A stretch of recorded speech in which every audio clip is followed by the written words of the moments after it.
ప్రపంచంలోనే పవిత్రమైన పుణ్యక్షేత్రం తిరుమల.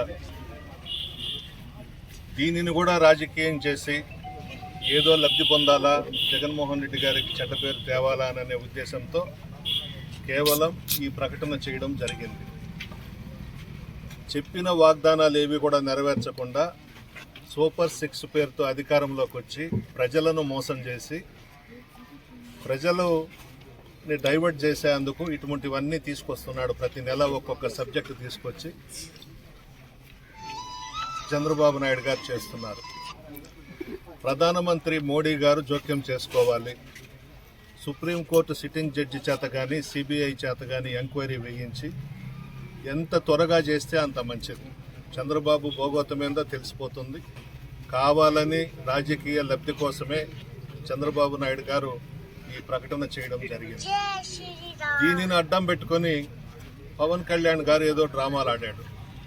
నేను పవన్ కళ్యాణ్ గారికి ఒకటే చెబుతున్నా, మీరు మోడీ గారికి అత్యంత సన్నిహితులు.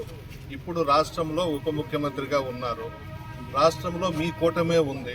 తెలుగుదేశం, బీజేపీ, జనసేన కలిపి అధికారం ఏర్పాటు చేశారు. మీరు స్వయంగా ఢిల్లీకి వెళ్ళి ప్రధానమంత్రి గారి దగ్గర కూర్చొని సుప్రీంకోర్టు సిట్టింగ్ జడ్జినో సిబిఐనో ఎంక్వైరీ వేయించండి. ఇక్కడ వేషాలు ఎందుకు వేయడము, మెట్లు దుడవడము, మెట్లకు బొట్లు పెట్టడము, ఇవన్నీ అనవసరం. నిజంగా నేరుగా ప్రధానమంత్రి దగ్గరకు వెళ్ళు, దీని మీద ఎంక్వైరీ జరగాలి.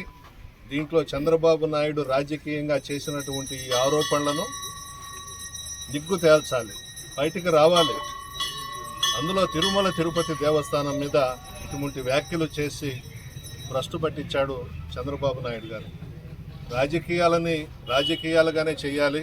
నీకు సత్తా ఉంటే, దమ్ము ఉంటే జగన్మోహన్ రెడ్డి గారిని ఎదుర్కోవాలి తప్ప దేవుళ్ళని అడ్డం పెట్టుకొని రాజకీయం చేయాలనడం హాస్యాస్పదం. సిగ్గులేదు. ప్రజలేమో అమాయకులు కాదు కదా. ఇప్పటికైనా తిరుమల తిరుపతి దేవస్థానం పవిత్రతను కాపాడాల్సిన బాధ్యత అందరి మీద ఉంది. ప్రధానమంత్రి గారు జోక్యం చేసుకోవాలి. రాజకీయాలు పక్కన పెట్టండి. ఎవ్వరూ చెయ్యని ఆరోపణ చంద్రబాబు నాయుడు గారు చేయడం జరిగింది. ఇది మంచిది కాదు.